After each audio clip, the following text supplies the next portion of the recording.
First, I want to share some information with you about what we've done this past semester to get ready for this July 1 budget. You know some of the story because you've lived through it with me as a campus, but I want to share some of the details with you and talk about the impacts. Secondly, I want to talk a little bit of philosophy along the way as to how we did some of the things we did and what the guiding principles were. And I also want to talk about the future, where I believe we're going as an institution. And want to have an opportunity for you to ask any questions that you want to ask. Make sure that when you leave today, you've had your questions answered, whatever they might be. And there are no restrictions on that. You ask anything you want, and we'll do our best to answer them. I guess the place to start is in December, when the governor was inaugurated. Shortly thereafter, he notified the universities that we would receive in this last fiscal year a 3% budget cut. You're all aware of that. That's ancient history now. And, you know, we were told that the economy wasn't good and we were going to have to suck it up and take a cut. We were all summoned, the presidents, to Frankfurt. I think it was on July the 3rd, during break, where, you know, he told us that this was going to happen. And he said, you know, there might be a possibility that some additional cuts would be made, but that would be determined later. Within 24 hours, we received a call from his office saying that we were going to take we need to plan for an additional 12% budget cut. So within 24 hours, we were told, you know, be ready to take 15% budget cuts across higher education.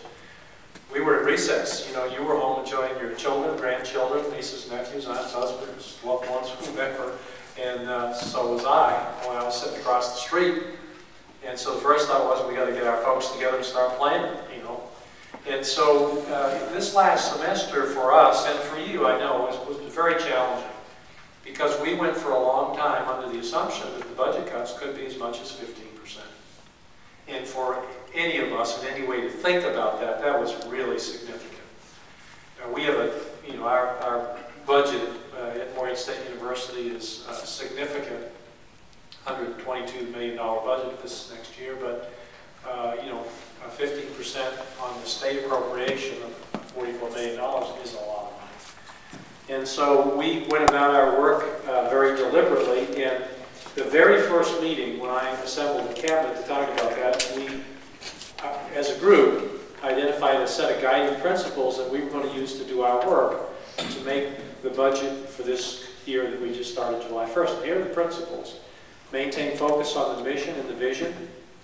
Work in accordance with the university's values. Those are the values stated in the strategic plan. That all cuts made should be strategic and not across the board. That we should reorganize and reallocate where possible. That we should identify new revenue opportunities. That we would work together and that we would share information. That's what we said as a group. That's how we're going to do our work. And so we've tried to live according to those principles this last semester. We've communicated a lot with you. It may not have been as much as you wanted, but it was certainly our attempt to share as much information as we could. And at times, you know, when there wasn't information to share, people wanted information, but there really wasn't anything to say. And so there were many pregnant pauses along the way, perhaps, but that's just the nature of work in a complex organization. But I hope you feel good that the information that we shared was adequate and appropriate. How many of you know what this document is, Planning for Greatness, this little document here? Raise your hands, big and high, so we can kind of see. Yeah, I'd like everybody's hand to go up, but if it doesn't, that tells us something. This is the university's approved strategic and business plan, as approved by the Morehead State University Board of Regents. This is the blueprint for where this institution's going into the future. It outlines the university's vision, our mission, the strategic goals of the institution, our core values, and it talks about the 2020 Double the Numbers plan and how MSU is going to contribute to that. This is really an important document as it regards the institution and where we're going. If you haven't availed yourself of it, it's on the website, you ought to look at it. Because while we might differ on some of the details about where we are, This is where the Board of Regents has said this is where we're going. And this is the blueprint, this is what we've been working on. And so when we went into this budget scenario, we paid careful attention to this because it outlines the strategic goals of the university. How many strategic goals does this university have? 6. Thank you very much. 6 strategic goals. And they come under the acronym of ASPIRE, A-S-P-I-R-E. So when you hear us talking about the ASPIRE program, what we're talking about there, that each one of those letters represents a key phrase. A is for academic excellence. That's the first strategic goal of the university. That's why we're here. If we don't have students, we can go back home or someplace else, but there's no need of us being here, right? Very important. The S stands for student success.